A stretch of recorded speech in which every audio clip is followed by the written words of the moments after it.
Sustainability by Margaret Welch. Requirement 2. This is a very long one. It's the majority of the merit badge program, so buckle up. For this requirement, you have to discuss the following topics in sustainability: water, food, community, energy, and stuff. For each one, you have to do part A and choose between either part B or part C. So for each one, you're doing 2 parts.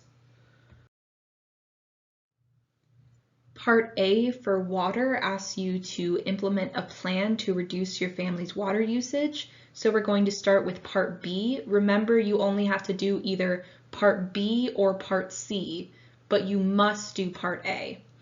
So part B asks, where does your water come from and where does it go? To give a brief overview of this topic, there's a video. You can go to the Merit Badge website to find this video.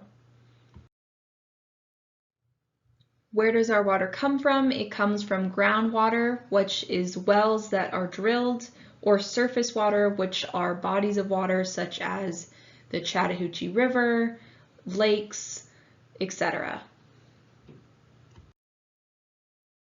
Where does our water go? When the wastewater flushed from the toilet or drained from our household sinks, washing machine, or dishwasher leaves our home, it flows through our community's sanitary sewer system to a water waste treatment facility, which then flows into our oceans. To complete part B of water, you need to draw a diagram showing how your household gets its clean water from a natural source and what happens with the water after you use it. Remember, this will complete part B, so if you did choose to complete part B, you do not have to do part C. Let's move on to part A of water. Remember, this is the required part, so you must do this. For part A, you need to examine your family's water bills, an example of which is depicted in front of you, and you need to develop and implement a plan that attempts to reduce your family's water usage. As I said before, part A is required, and this just gives you an overview of what you need to do for part A. So you choose 3 ways to help reduce your water consumption, and you implement those ideas for 1 month.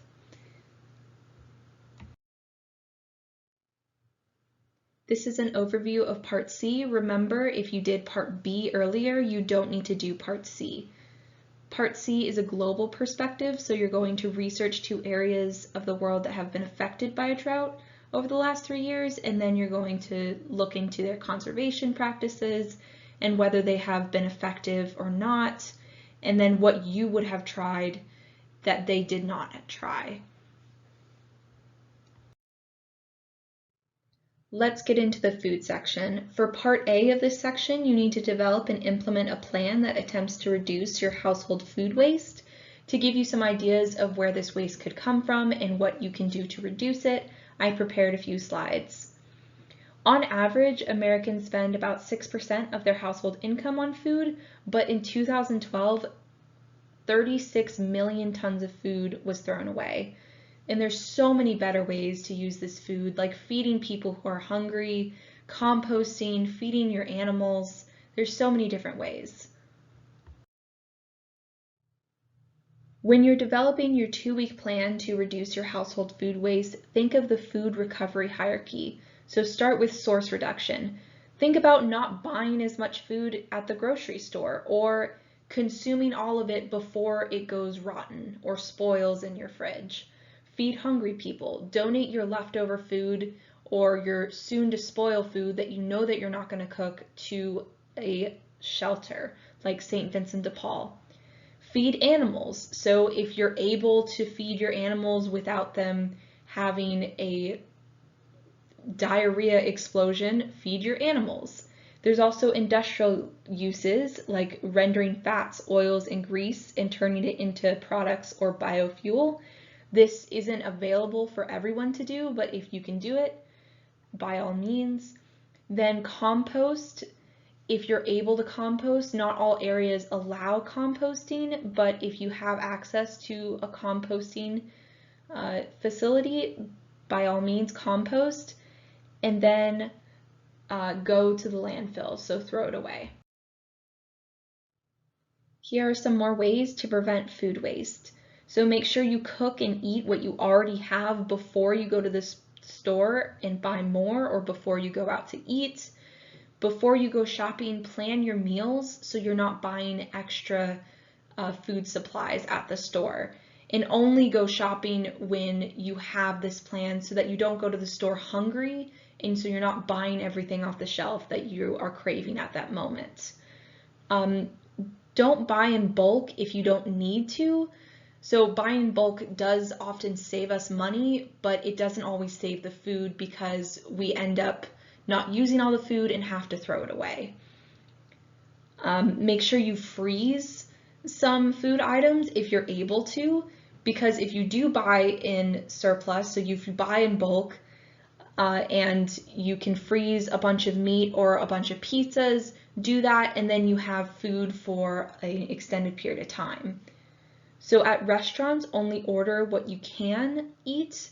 Don't order what you want to take home or want to use later, because sometimes when you end up taking it home, you don't always eat it because you're craving something else when you get home. When you go to all-you-can-eat buffets, take only what you can eat.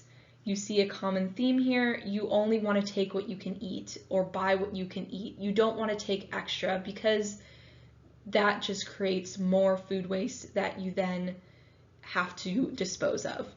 As I said before, you can compost if this is available in your area.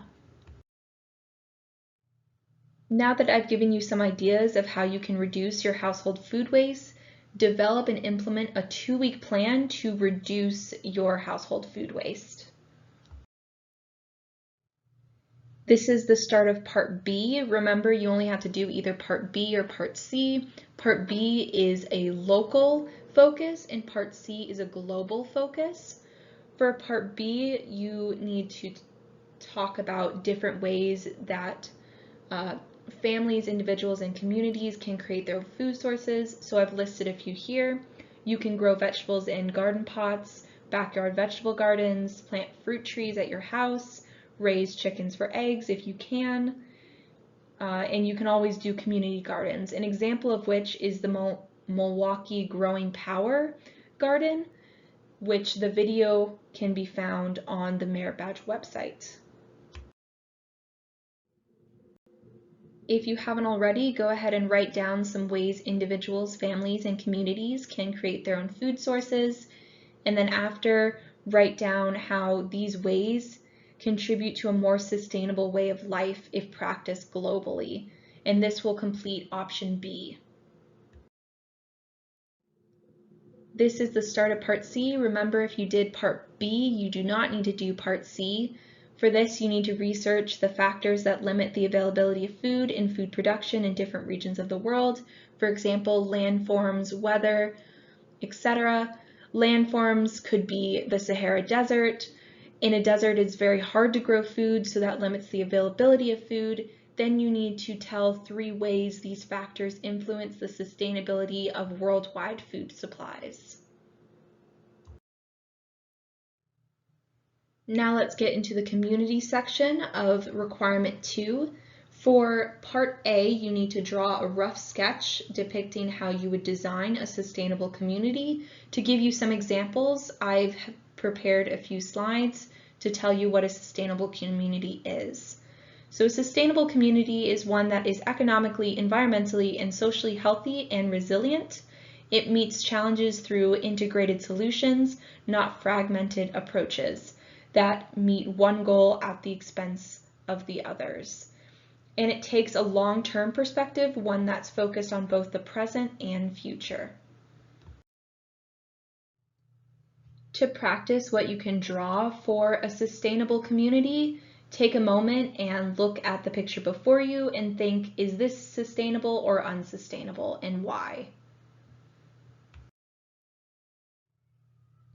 I hope you paused on the previous slide, because otherwise I'm going to spoil the answer. So why that's not a sustainable community is because you have to drive everywhere, It's low walkability, so again, drive everywhere. There's pollution and runoff. There's loss of and degraded natural habitats because everyone's close together. There's no trees. There's increased public work costs, and there's lack of community. Now that I've shown you what is not a sustainable community, let me show you what is one. A sustainable community is one where you can walk to school and work, there's less pollution, there's natural habitat areas, there's fewer miles of roads and pipes, and it's very community focused. Here are some more images of what a sustainable community looks like to get those creative juices flowing. Now that I've given you an example of what is not a sustainable community and some examples of what are sustainable communities, go ahead and design your own sustainable community and make sure you think about the housing, work locations, shops, schools, and transportation systems, and then be able to explain how your design affects energy, pollution, natural resources, and the economy of the community. Now that you've completed part A, you need to complete either part B or part C. For part B, you need to interview a local architect, engineer, contractor, or building materials supplier.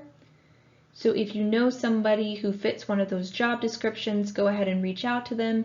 If you don't, you can email Mr. Carlin because he works for an architectural firm and he may be able to put you in contact with a local architect. For option C, you need to review a current housing needs assessment for your town, city, county, or state. On the Merit Badge website, I have attached a housing needs assessment for Cobb County, so you can review that and answer part C. Let's get into the energy section of requirement 2. For part A, you need to learn about the sustainability of different energy sources, including fossil fuels, solar, wind, nuclear, hydropower, and geothermal power. Here is a diagram of U.S. energy consumption by energy source. To complete part A, you need to watch the following videos, which are found on the Merit Badge website. They will tell you about the different types of energy, which you can take notes on in your Merit Badge workbook. Now that you've learned a little bit about each of these different energy sources, you need to answer how the production and consumption of each of these energy sources affects the environment. As you saw from the diagram before, the only renewable energy sources are solar, wind, hydropower, and geothermal on this list. So take that into consideration when you answer the question, how does production and consumption affect the environment? Continuing on with part A, you need to know what a carbon footprint is. It is the total greenhouse gas emissions caused by a person, household, or organization. You can go to the link below, which is also on the Merit Badge website, to calculate your carbon footprint, or you can go to Google and search carbon footprint calculator to calculate your own carbon footprint. This will also help you when you have to answer the question, can you reduce your family's carbon footprint? Because most carbon footprint calculators have ways to reduce your carbon footprint after you've taken the short test. If after completing the carbon footprint calculator you were not given ways to reduce your energy consumption, you can go under Materials on the Merit Badge page to find the link below. On this website, you can find different ways to reduce your energy consumption in your home to reduce the energy costs per year. Now that you've completed part A, you need to complete either part B or part C. For part B, you need to implement a plan for reducing consumption of one of your family's household utilities. For this, you need to get your family's bills that reflects your utility usage for 3 months, and then create a plan to reduce this consumption for 1 month, and then discuss with your counselor. For option C, you need to review your family's transportation related bills. For this, you may not have bills per se, but your family may be able to estimate how much money they spend on gas by looking at their bank statements. After you do this, come up with 3 ways to help reduce your consumption and be a better steward of this resource, whether it's diesel or gasoline, or electricity if you have an electric car, and then implement those ideas for 1 month. Now let's get into the stuff section. When we buy cell phones, furniture, and school supplies, we use natural resources to convert them into these materials, and then we just end up throwing them away. This is the linear model, but we don't want to use the linear model. Rather, we want to use the cradle-to-cradle model or recycling model, where products are assembled and then when we are done using them, they are disassembled and recycled for further use. That being said, you are going to keep a log of the stuff your family purchases, excluding food items, for 2 weeks. In your log, a blank log of which can be found in the end of your Merit Badge workbook, you are going to categorize each purchase as an essential need, such as soap, or a desirable want, such as a DVD. And then you're going to share what you learned with your counselor. Now that you've completed part A, you need to do either part B or part C. Let's move on to part B. For part B, you need to plan a project that involves the participation of your family to identify the stuff your family no longer needs. What you can do with the stuff you no longer need, you can donate it to a thrift store, nonprofit, consignment, or online. You can repurpose it, as you can see by the image before you, and you can also recycle it. As you saw from the previous slide, option B is a great way to do spring cleaning because at the end you have to donate, repurpose, or recycle the items that your family indicates that you no longer need. For option C, you need to discuss with your counselor how having too much stuff affects you, your family, and your community. And you need to include financial impact, time spent, maintenance, health, storage, and waste. And make sure to include the practices that can be used to avoid accumulating too much stuff.